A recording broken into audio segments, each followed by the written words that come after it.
तो राम राम गाइस, स्वागत है आपका हमारे आज के व्लॉग में। सबसे पहले उठते मैंने देखा टाइम तो सुबह के 9 बज रहे थे। उसके बाद मैंने बनाना शेक रेडी किया, फिर उसको पिया, मम्मी से आशीर्वाद लिया और फिर थोड़ी देर बाद आए हर्ष और शिवा। उसके बाद मैं गया राम भैया के ज्वेलरी शॉप पे, फिर गया बाल सेट कराने और शॉप पर आते ही नौशाद ने मुझे जादूगर बना दिया। फिर बाल सेट कराकर घर आ गया। घर आते ही उतार दिए कपड़े और नहाने के लिए हो गया रेडी। और रानी कर रही थी लंच, मैंने उसको छेड़ दिया। फिर बारिश होने को तैयार हो गई और मम्मी ने मेरी छाती पे बहुत सारा काम बढ़ा रखा था।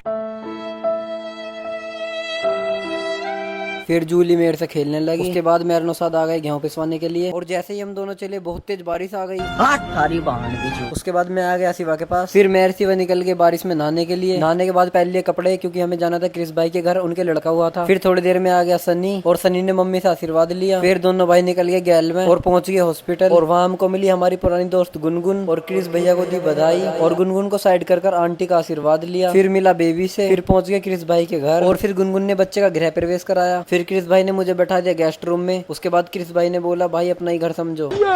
फिर क्रिस भाई ने हमें इस रूम की लाइटिंग दिखाई। उसके बाद गुनगुन ले आई रसगुल्ले। उसके बाद ये दोनों लग गए फोटोशूट पर। फिर सबको बाय बोलकर हम दोनों भाई चल दिए और डायरेक्ट नौशाद की शॉप पर पहुंच गए, लेकिन नौशाद वहाँ नहीं था। फिर हमने खाई चाउमीन। फिर नौशाद भी आ गया। फिर नौशाद ने इसे भी जादूगर बना दिया। फिर नौशाद को बाय कर दिया और दोनों भाई आ गए घर। और आज व्लॉग में पापा भी आ गए।